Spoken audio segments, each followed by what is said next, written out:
Thank you for listening to Paper Girl. I'm Melodie, host, co-owner of Meadow Market Books and More in Tulsa, a writer, and I am here today with another multi-hyphenate, my friend, a photographer of mine, and an author herself, Heather Dubree. Hi. Thank you so much for coming on. Like I said, you photographed me before. Mm-hmm. I had no idea that you wrote. I semi kind of keep that two parts separately just because sometimes what I write isn't necessarily like it's romance. So depending on who my audience is. So you have 2 books out. You want to tell me a little bit about both of them? Yes. So I've technically written 3 books, but my first one I don't market a lot just because it was my first one. It was kind of like I learned a lot with that one, but she did her best. But so The Lesser Gods is my second book, and I got the idea picking up my kid from his school and started writing it. I wrote it, the first draft, in 1 month, and it's my bestseller still. It's a vampire romantasy, enemies to lovers, with some arranged marriage sprinkled in. And then I went and completely kind of like switched gears and did a contemporary romance, which I never thought I would write because I read a lot of fantasy, sci-fi, anything like historical fiction. But I kind of switched gears, and then I wrote The Arrangement, which is an ultra spicy rivals to lovers with a masked man and a spicy content creator. So kind of went completely, once again, just off the rails. And it's kind of nice. I have ADHD, so I'm a mood writer. So if I want to write it, I'm just like, all right, sure. We'll see if it, pans out and I actually finish it. So tell me how picking up your kid got you to I've been in a car pickup line a time or two. How sitting there waiting for your kiddo to come out of the school building brought a whole vampire romance to life. I listen to a lot of music. I'm also a maladaptive daydreamer, like nobody's business. So I do that a lot. And so I was listening to one of my favorite bands, Sleep Token, just my favorite. And I was actually trying to come up with an idea for a fan fiction because I read and write fan fiction just for fun. And I find it's really nice, as a palate cleanser in between writing original stories. And then I was fleshing it out in my head, and I had already started plotting it on my notes app. My notes app is crazy, absolutely insane. And it just started coming to me more as an original work. And I posted a TikTok about it, almost immediately, because I'm one of those people that I have to have accountability. And I was like, I wonder if this would even be a market for anybody. And it was probably one of my first quote unquote viral TikToks. And so it kind of pushed me, and I literally went home that night and started writing. I love that inspiration. I'm working on something now that was came up in a thread, and I was like, all right, I have to write it. Yep. And I sat down and wrote 3,000 words that night. I was all right. It's the best feeling. People want to read this. I guess I have to write it. Exactly. That was my thing. I was like, oh my gosh, people want to read. All right, I'll do it. So, yeah. And you had already that little bit of experience with your first book. Mm-hmm. I know it's not one that you market a lot, but you want to tell me a little bit about the journey of writing your first novel? So my first one, it took me almost 2 years to write because if you're familiar, if your listeners are familiar with different writing terms, a pantser is somebody who just writes by the seat of their pants, and then a plotter who plots it out. Well, I was a pantser at first, and as with somebody with ADHD, that is not a good thing for me, just for me personally.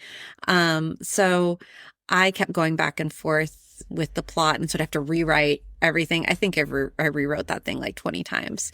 But it was also very much just a therapeutic thing to do, to write that and to write these characters. And I really kind of just poured a lot of my own trauma into these characters. So wasn't even just that I was writing a book. It was definitely a sort of therapy for me. So after I got that one, it was kind of one of those things you're I can't write it. I can't write a whole book. Like there's no way I can actually do it. And so I think after I got over that hurdle and I was like, oh, I did do it. And had a lot of fun with it. And that's when I went into the other one. So the first one was if I watch anime a lot, it's an isekai. It goes into a different portal and goes into another world, and it's based in Tulsa, as my character is in Tulsa and stuff like that. And of course she meets like a broody, MMC, that kind of thing. So it was supposed to have a sequel, which I still plan on doing it. It just isn't on my thing right now, but it means a lot to me. I actually named the characters in there from a book I tried to write during high school. I would always carry around this, like, those big blank books you get at Barnes and Noble, and they look like classics. And I had a lot of social anxiety as a kid, and I was bullied a lot in high school. And so what I did a lot was I just wrote. There was never anything. I had no plot. I was just me writing. And so I took the characters' names from that and put them in there just as like, hey, look, you did it kind of thing. Yes. So Lesser Gods came out in 2024, The Arrangement in 2025. How long between your first book and 2024? Ooh, that's a great question. I think it was only a couple months. I always try to take breaks. But I really enjoy the writing process. And once again, I have ADHD. If I'm not doing something, it's really hard for me to like chill out. So if I'm at home and I have nothing to do, then I'm reading or I'm writing or sometimes playing Sims.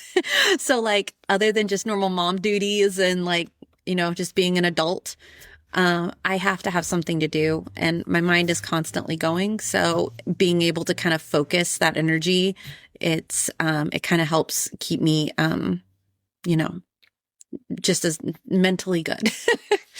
Yeah. What's that like for you? We've had a couple of other parent authors, but what's that process like for you, trying to write and trying to create, because you're a very creative person, trying to balance all of that?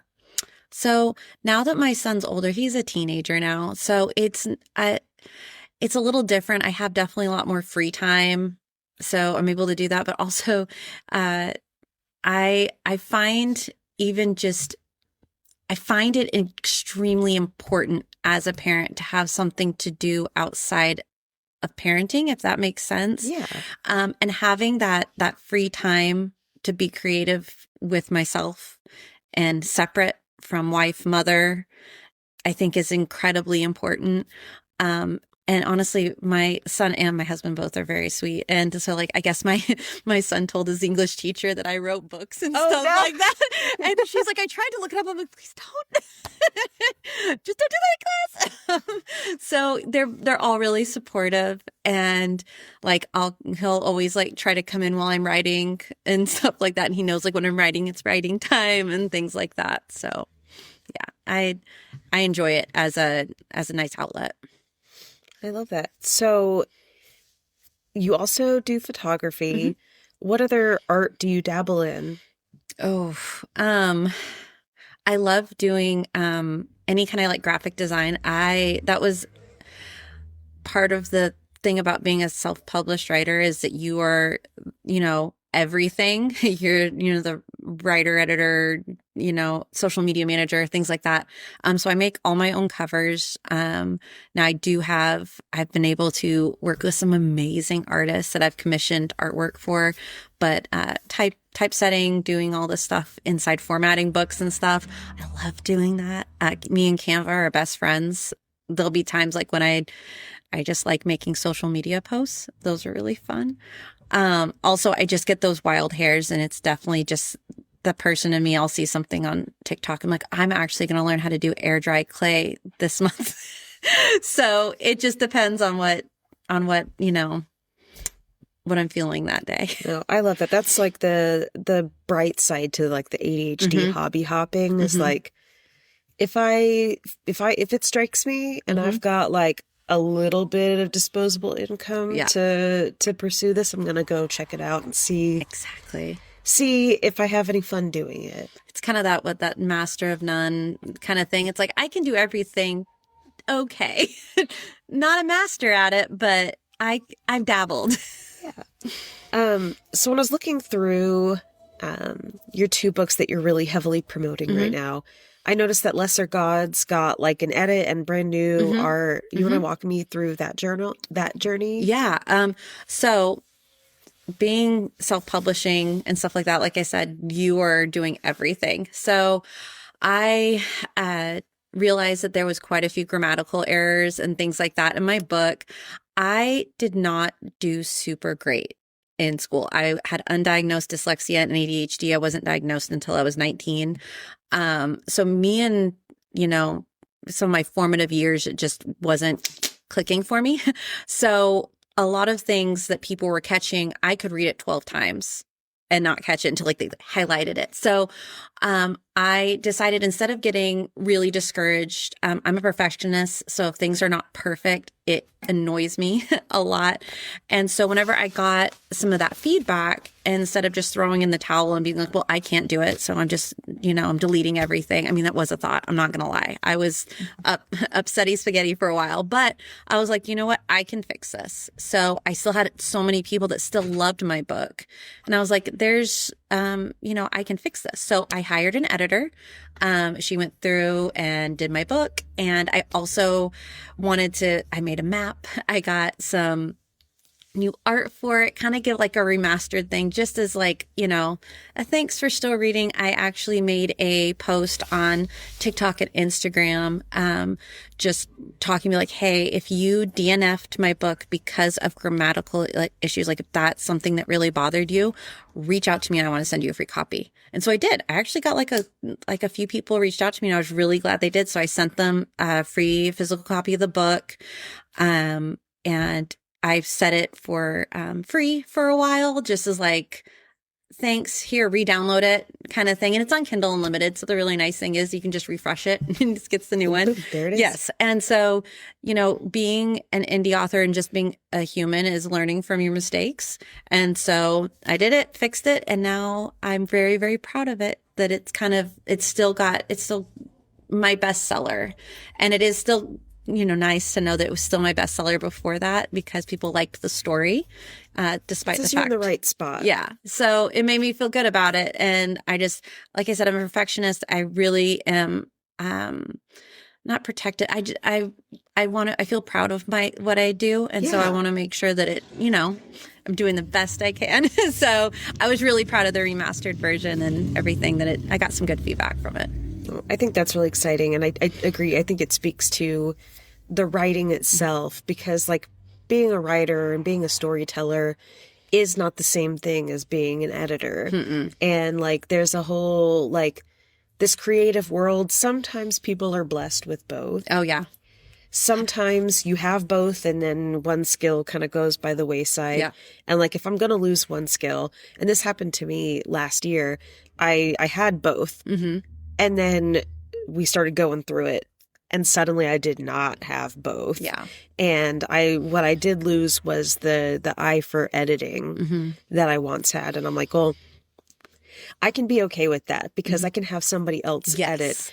I want to be in the creation, right? Yes. I want to be building the plot, not just painting it and letting someone else put it in the fire. Yes. So. I definitely prefer being a storyteller. And once again, whoever can do both, I hope they know they're God's favorite. And I'm extremely jealous. Don't take it for granted. So, yeah. Yeah. So, in that vein of storytelling, you have a very specific eye in photography. And I feel like that speaks to some of your storytelling. How did you pick up photography? So I wanted to do photography ever since I was like little. I'm talking like I was born in 1987. So I'm old. I remember the first digital camera, and I got one of the first digital cameras at 3 megapixels.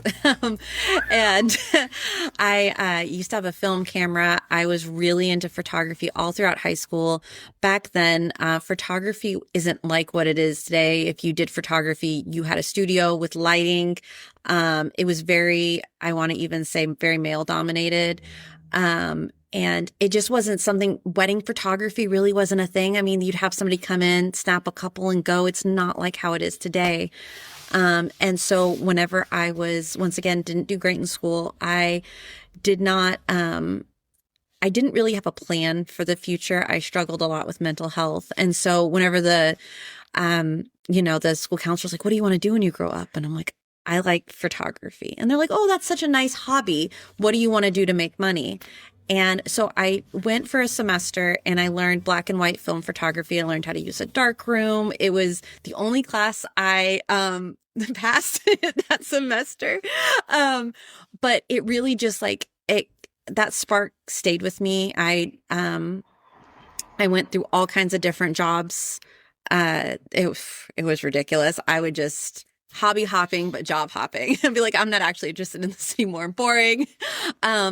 But I finally really got the push to do full time after, me and my husband started dating, and he really was like, you really should focus on this. You have a gift. You need to do this. And we love an enabler husband. yes, he really was like, listen, I know it's scary, but I'll help you. Like, it's not a big deal. And he runs his own business, so he knows the business side of it. And so I did it. And I'm so glad, because I've been doing it for, oh my gosh, I think it's gonna be 8 years in March, full time. So, school counselor wasn't just a hobby. Now I make money from it. Oh, you just know that if a boy was sitting in her office and was like, I want to do a photography business, she'd be like, great, here's all of the business schools that have excellent art programs. Here's scholarships that you can get. Yeah. I know a photographer that I could set you up with as a mentor. Yeah. And they would have ushered him on to great heights. And then they're like, oh, that's so cute that the girl wants to take some pictures. Yeah. So I got very, like I said, it just stuck with me. That was the only thing that stuck with me that I really wanted to do other than reading. And like I said, I'm not good at grammar. So a literary, publishing career probably isn't in the works for me, as any kind of, editing or anything. So this was it. But as far as writing, I feel like this year in particular, you've really stepped into the event space of doing author events throughout. Had you done any prior to very recently?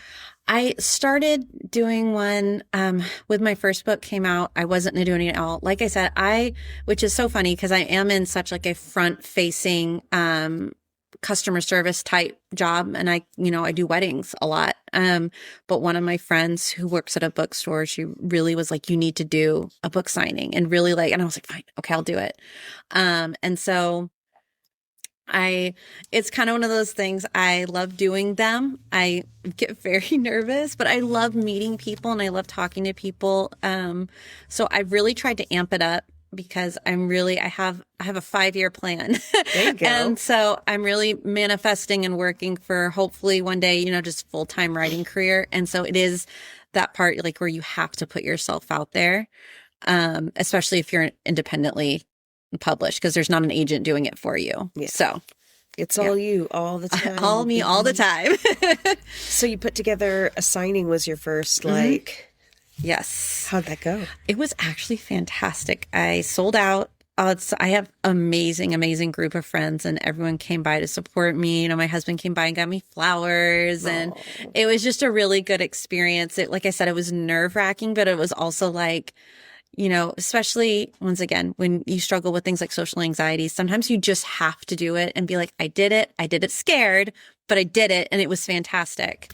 And so I just kind of I really like doing events. They're fun. And I love doing, what's it called? I like putting together setups and things like that as well. So I like doing all the marketing. So what do you have coming down on the 2026 event pipeline? So I'm going to be at the Tulsa Women's Expo next weekend, and I'll be there Saturday and Sunday.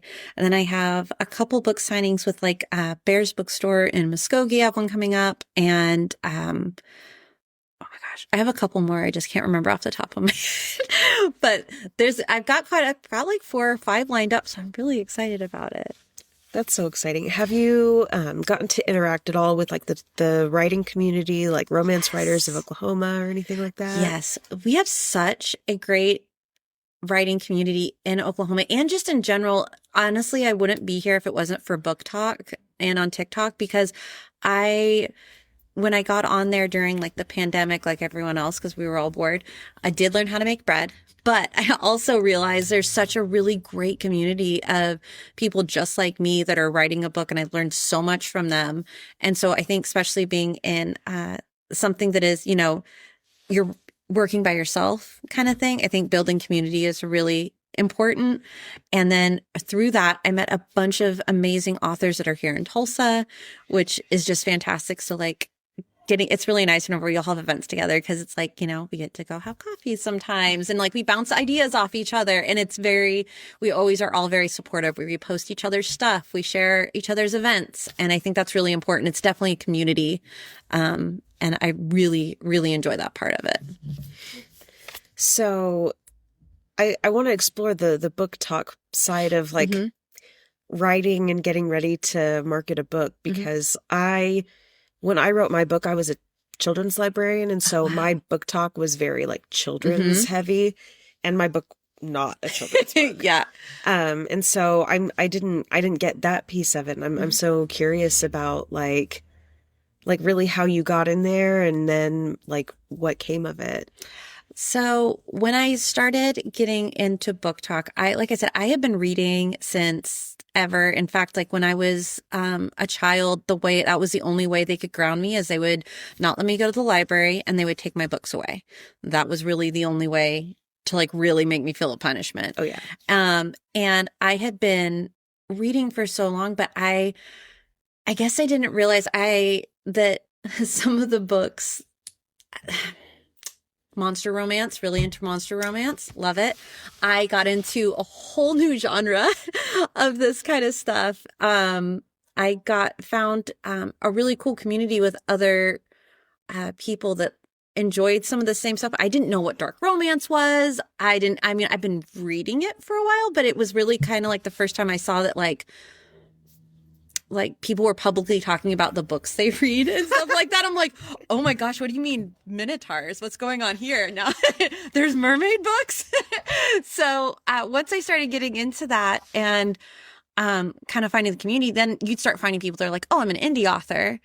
And I had no idea really that you could like self-publish. I didn't really think that was a thing. So when I found out about that, I kind of went down a rabbit hole, because I had been, I've been writing fan fiction since I was like 15 years old. And that's how I was, writing. But it's it's so much different from an original book. And, there are some amazing fan fictions that are like ridiculously huge, but I'm talking like finishing start to finish a book. And so when I see all these other women and other people just going out there and writing books that aren't necessarily what maybe traditional publishers are pushing, it's so much more inclusive. And I felt like I wasn't like weighed down by like the expectations of, what I thought traditional publishing was and how to get a book published.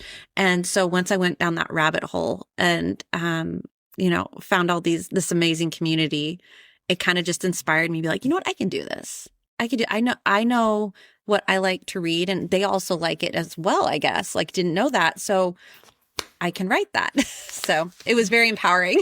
I love this fan fiction to like dark romance, like pipeline, because I dabbled in the fan fiction. I didn't ever write any, but I read so much fan fiction, and I'm pretty sure that's how Facebook was like, oh, let's put some like shifter romance on Facebook. Literally. And I was like, yeah, I guess I'll download the Dream app. Yes. I guess I will, and I'll watch 1,000 ads, and I'll join author Facebook groups and keep track of them writing.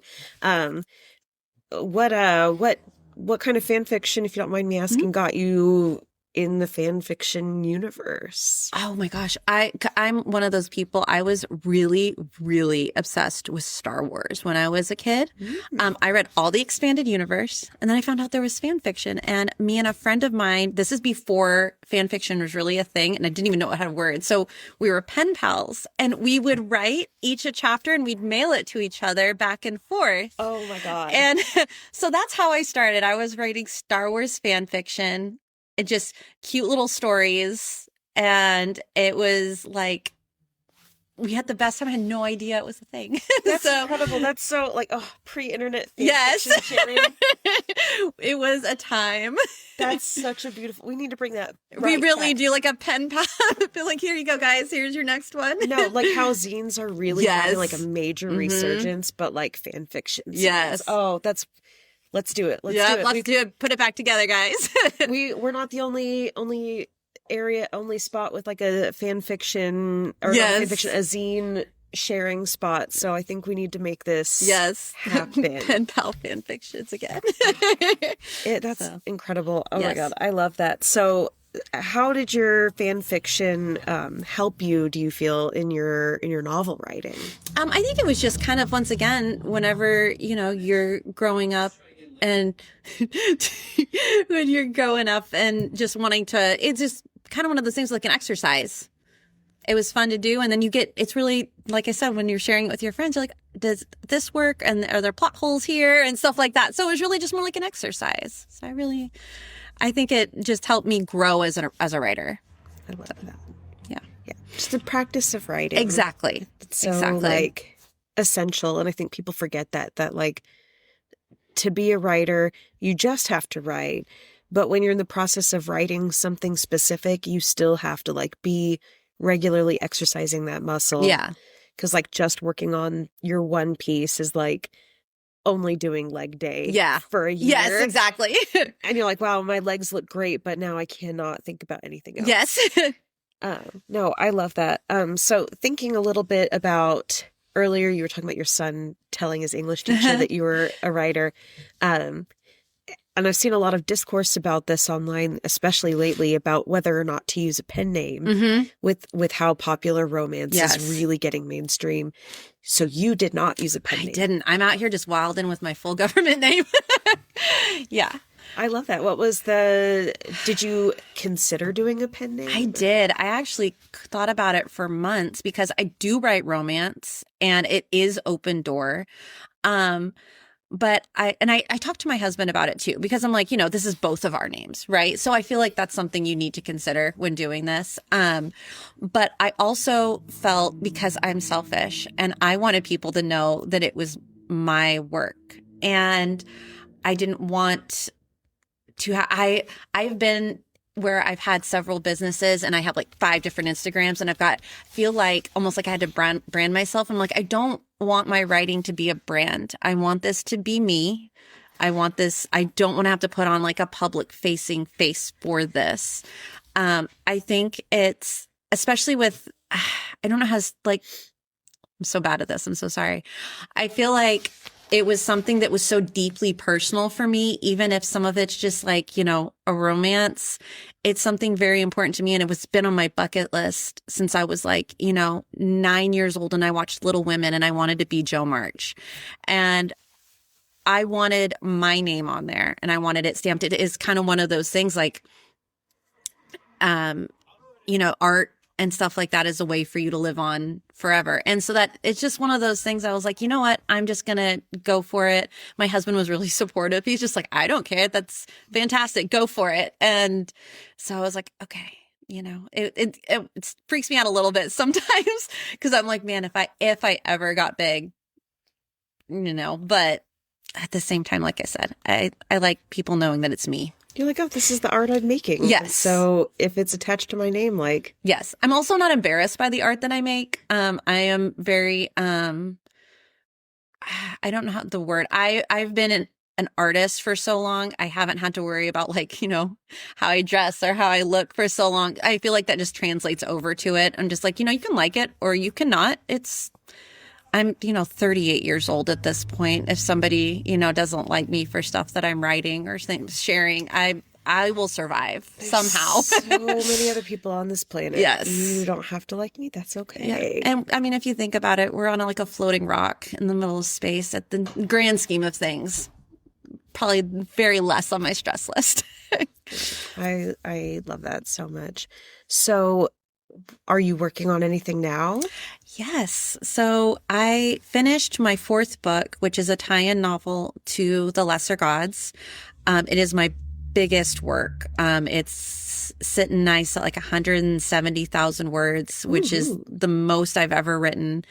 And it is currently getting edited. I just released the cover art. I had the most amazing artist. She was just fantastic to work with. And now I told her she stuck with me because I'm like, I'm obsessed with you. But I finished that, and I was going to give myself a few months off because I had already plotted out the third tie-in novel to this fantasy world. And I think I got like 2 weeks, and I'm almost 50,000 words into my fifth book. And it's still a tie-in. I like doing intertwined novels where it's not the same characters, but some characters can still pop in. Once again, helps with the ADHD. I can't stay on the same person. I have to pop around, but it really helps with world building. I'm like, oh, I've already got this. The world has already been built. So yeah, I'm working on The Demon of Asphodel, which is a shifter romance. Gotta love it. And it's definitely darker than the Lesser Gods. I really a lot of times I will like pull from history and things like that, and current feelings I'm having. So this one was a little bit darker, and then the next one's but the next one that I'm working on is an still romantasy, and I'm just having so much fun with it. It's just a blast. So I love it. And so you are also, of course, a super wide reader. I feel like did you say you just finished a reread of Heated Rivalry? Oh, yeah. Or... Oh, yeah.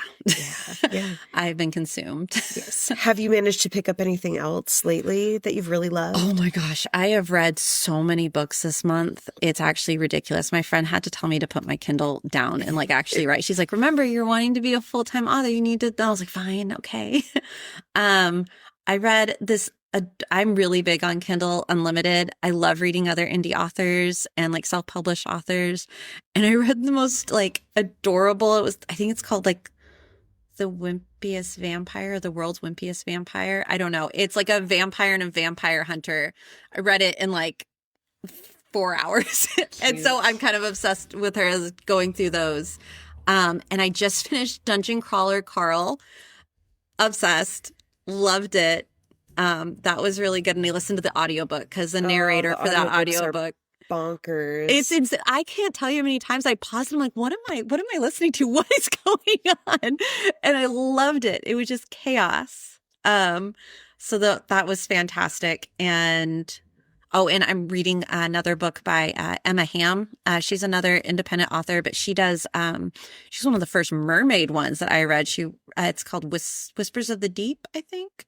But anyway, it's her third book and of that series, and I'm like, her stuff is so good. So anytime she posts something, I immediately start reading it. So, you're hanging out a lot in this romantasy and dark fantasy realm. Do you have any thoughts about like another place you might write, or are you pretty firmly in like this romance and like romance branches? I thought about that a lot, and I love romance books so much. There always has to be some kind of subplot. I say that, but like I watch like a lot of anime, so like Jujutsu Kaisen, all that kind of stuff, and it doesn't necessarily have a romance plot. But when I'm writing, it's definitely, I love writing character interactions, and I think that's why I like romance so much. So I haven't yet. My husband's even asked me about that. He's like, "Have you ever thought about, writing something that's not a romance?" And I'm like, probably not. Probably not. I think it's always gonna be romance. That's kind of where I'm at. It is. There's been like a thread of thought in my head talking specifically with independently published authors because like my poetry book I had put on KU for a while. Yeah.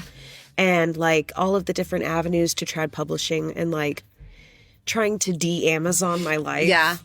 But like knowing that as soon as I cancel Kindle Unlimited, I'm going to be losing access to a lot of independent authors. And so, like, as a person I know who, like, has some of those same values, I'm curious, like, what your thoughts are, how you feel about that, or...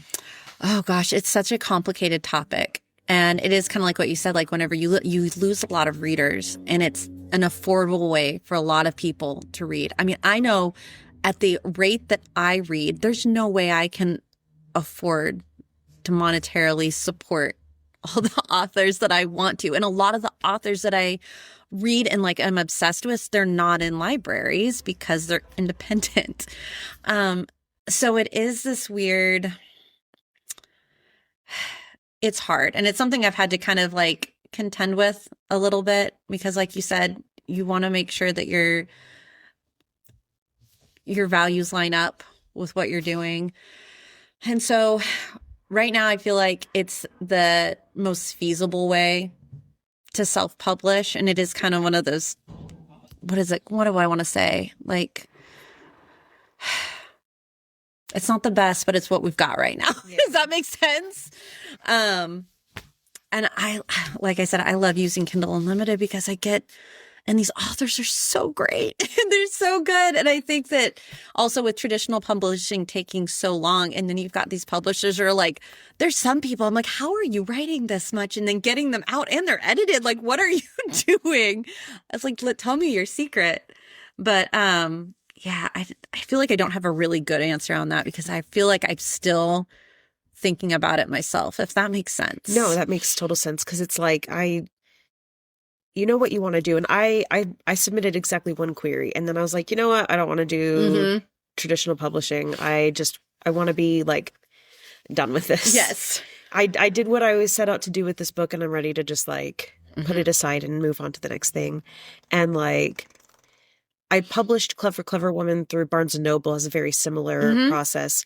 But they don't have a really robust ebook system. And so I did put Clever Woman on Kindle and it's still available for purchase on Kindle. I did that on KU for a little bit and then I took both of them off of KU and there's like a time limit. Yes. Yeah. But what I will say is that like I was getting, you know, a couple dollars in royalties from both of my books being on KU. And as soon as I took them off, I've gotten like $2-3 because I just set like a pay what you can download. And I'm like, it's fine. Yeah. It's affordable-ish. Yeah. But it's not like, I don't love it. Yeah. And so I'm like, oh. One day we'll have... Hey, I will say things are getting better. Yes. I read that bookshop.org is setting up a way to independently publish your ebooks on there. I don't know what the system will look like. Okay. Because I've done exactly no research on it. Yeah. I saw them post about it and I was like, oh, that's neat. I think I was like about to go to bed. And so I take an ADHD med at night. Yep. I have to put my phone down because I tried to write a thread one time and I rewrote it like 6 or 7 times. And then I did go back the next morning and be like, I didn't look high while I was on thread last night. You know? So there's like little ways where we're starting to try to crawl out of the depths, but I don't think there's really a true person who cares about writing and cares about authors. That isn't like, I will never fault the authors for choosing what they chose because it is accessible. It's affordable. Like just thinking about like buying ISBNs is like an actual nightmare. I literally am still in the trenches of that. Like I'm just like, it's expensive and people don't realize like the ISBNs, I didn't know this, like for every cover, and that's for paperback and for hardback, so you have to have one of each. It's crazy. And then when you go through these major distributors, it's like, oh, it just comes with the price of like having them do your book, and it's like, okay, well, yeah, that's a little bit easier to fork over because I'm not actually having to like give them my card number for the ISBN because it feels crazy to just buy that label for your book. Yeah. It's insane. It's like I said, it is such a huge learning curve when you decide to go the independent publishing route. And I've queried a few times, and at the same time, I kind of felt like the same with you is like you probably understand this too because you're a business owner as well. I like doing things the way I like. I don't like people telling me what to do. And I also am very vocal online as well. And I never want to feel like, and like I said, I've been a business owner for so long. I haven't had to tamp myself down. I can wear what I want. I can say what I want. I can have as many tattoos as I want. And nobody says anything. Freeing. It is so freeing. So the thought of like being there like, oh, you know, this doesn't actually come out until then. I'd be like, why not? But I can do it better. It's like my social media posts, I can do this better. And not saying like, I'm not saying if like I ever got like a a huge publishing deal, I wouldn't be like, oh my God, stop. But it is, you like me? Oh my God. But it is that thing, like right now, like where I'm at in life, I do enjoy having that control over, I have the rights to everything. And I feel like as artists, that is very important for us, whether you're doing like music, whether you're doing writing, whether you're doing, art. It's just that tangible feeling that like this is yours to control. Like if I wanted to right now, I could pull all my books off and no one can say anything about it. And I like you having have the that freedom power to do yes. like edits yes. and art, and it's not this whole thing where you're like, well, how does this factor into the contract? Yes. So I like the freedom that independent publishing, comes with, which I enjoy. Love that. So my final question for you is one I ask everybody, and it's, what have you found most interesting or exciting venturing into the world of being a writer? Ooh, I would say the same thing as the freedom to do whatever I want to. I'll sometimes be like, sit there and I have like a plot hole and I'm like, how am I going to fix this? And I literally have to tell myself, like, I can literally do anything, especially because I'm writing fantasy. It's like, I can do whatever I want. So it's also, as a writer, it's also being able to channel your thoughts, your hopes, your fears, also your views onto, a way. It's a different way to reach people. I feel like it's so hard to explain. When I'm writing, my feelings aren't coming from nowhere. My political feelings aren't coming from nowhere. My traumas are not coming from nowhere. It's a deeply personal part of me. And so I'm really giving a lot to myself in my books, even though they're just like I said, it's some romance books, but the characters are so important to me and I put so much of myself into it. I think it's very freeing. And so it's been probably one of the best creative outlets I've ever had. It's like having a journal, but I get to put it on other characters. So, yeah. I love that. And I hate the like reduction of romance as like this silly little thing. Cause like thinking about like the major big names in romance, like Fourth Wing and ACOTAR, especially like Throne of Glass, like all of these big romances that are getting a lot of people, especially a lot of women, reading again, is like, yeah, there's some sex in it, and there's sexy little fantastic beings, but there's also like these women taking agency over themselves and taking positions of leadership and like standing up for what's right and like talking about complex politics. And Crescent City sets up this whole complex government structure with this very intense empire that has been created that is starting to finally crumble under the weight of being an ancient empire. And it's like, yeah, we're reading our fun little fantasy and it's like a little escapist, but it's also escaping issues. And even if you look at like more modern romances, think about Heated Rivalry and the conversation that's being had about like homophobia in hockey is like, oh yeah, homophobia in sports in general is such a big thing. And so like we can have this conversation about love, but like how love drives actions that literally change the world. I think like exploring trauma and grief and heartache through the lens of romance is very therapeutic for the author. It's therapeutic for the reader. And like overall is such a great like push to create something better. And like at the end of the day, like art's supposed to make you feel, right? And how powerful and incredible and like revolutionary it is to write a romance. Because it does mean something. It matters. And so, well, and I want to add on to that because I completely agree. And I think also because the romance genre is mostly for women by women. So I feel like immediately any type of activity that is focused on for women is immediately marginalized, like very like put down. It's like, oh, that's like, yeah, you said, oh, that's so cute. I love the little romance books. And it does, I feel like also with romance, it focused so much as on a woman's feelings, woman's pleasure, consent.